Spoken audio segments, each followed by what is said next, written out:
Now, it's time for the latest hot topics from the world of sports. Let's get started. Welcome to the First Overtime Podcast.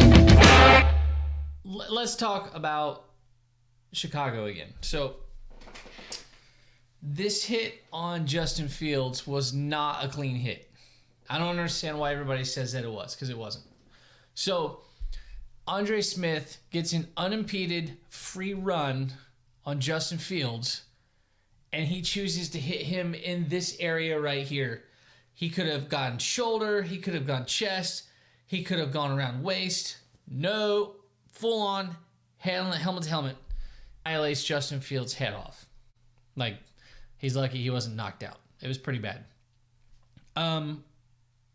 Having said that, Fields isn't exactly having a great preseason. And the Bears are going to have to go with Andy Dalton probably for the entire season. And I know how frustrating that can be. Andy Dalton is a wildly mediocre quarterback. And he'll give you flashes of brilliance, and then he'll completely ruin the game and your season and all of your hopes and dreams. Because that's just what Andy Dalton does. Being in Cincinnati, I have seen him play a lot. He has been in the top 5, top 6, top 7 quarterbacks in the league. He's had great stats, but that was when the Cincinnati Bengals had one of the best teams on paper. To go to the playoffs, nothing. Can't get past, usually Pittsburgh and a wild card. Either Cincinnati has won the division and played Pittsburgh in the wild card and lost, or vice versa. It never has worked out for them. So, I mean, even Mitch Trubisky got the Bears to the playoffs and won a game, kind of, right? With the Bears, Matt Nagy is in the hottest seat in the NFL right now. And here's why. He can't coach. I mean, that's just really what it comes down to. He's not very good. And the problem is that, teams are hiring people that are under Bill Belichick and Andy Reid, and they're bringing them in as the next big thing. With the exception of Sean McVay and Brian Flores and Mike Vrabel, everybody else has been garbage as head coaches coming from that Andy Reid tree or that Bill Belichick tree. Matt Nagy was the quarterback coach for the Kansas City Chiefs. He had Alex Smith, who, by the way, is he's not the greatest quarterback to ever play, but he's super efficient, and he's a good quarterback. I mean, he's a former number 1 first-round pick, so he's got some talent. So he plays in Kansas City for, Andy Reid as a quarterback's coach for a couple years, and then he's the offensive coordinator for 1 year, and he gets hired. The Bears had to have him. And I'm sure that had nothing to do with the fact that Alex Smith is super efficient at quarterback and never turned the ball over, allowing the team to just play a systematic style of offense that allowed them to win games. And not only that, you had Andy Reid calling plays, who's very creative, scheming guys open and getting things going for them. It's kind of funny that the Bears, had to have this guy, and then he gets in there, and the first year Chicago goes 12-4. But that was all the defense. All the defense. I've got it pulled up right here. Matt Nagy's first year, 12-4. Okay? In the first year, when Mitch Trubisky was there, he had 1, 2, 3 games of 300 yards or more, and these are the teams that they were against. Tampa Bay, putrid. New England, they lost that game, but he still threw for over 300 yards. And the Detroit Lions. That's it. With the exception of that New England game, which they still lost, by the way, he threw for 300 yards over poo-poo teams.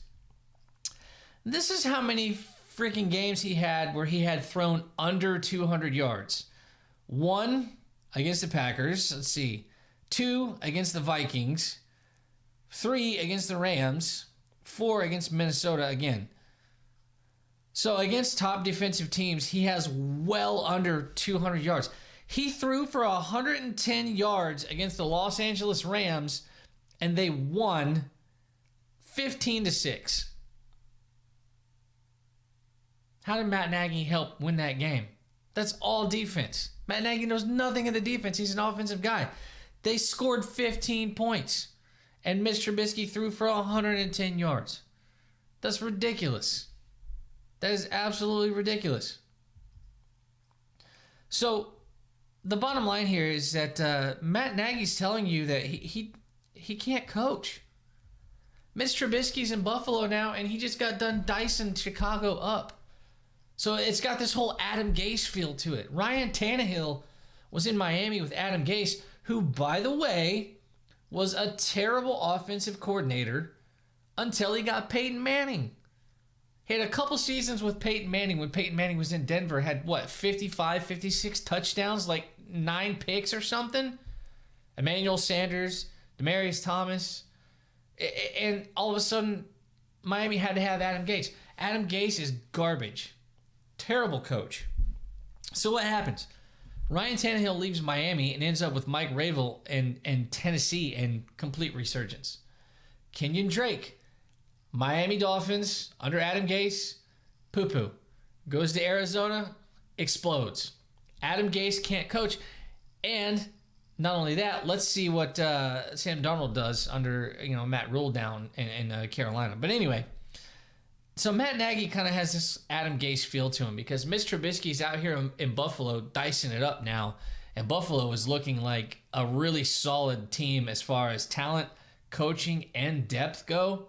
If anything were to happen to Josh Allen, it looks like Mitch Trubisky is going to be able to carry the torch until they get Allen back. So that whole Andy Gase or Adam Gase thing, it kind of has like a similar feel here in Chicago with Matt Nagy, who I think has, in my opinion, until Thanksgiving to prove that he knows how to coach. He was 12-4 the first year. After that, back-to-back years of 8-8. And his skill set is the offense. And Chicago does not have any notable offensive players aside from Allen Robinson, who this is like his 7th or 8th year in the league, so he's kind of starting to get some miles on him. And Matt Nagy has got to get it together because if he doesn't get it together by Thanksgiving, I think they're going to make a move.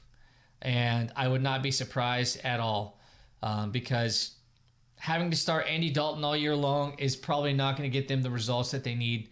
Andy Dalton is a good quarterback, but he has to have multiple pieces around him to get everything done because he cannot do it himself. And Justin Fields is not coming along fast enough for them to be able to utilize his skill set of a combination of feet and hands.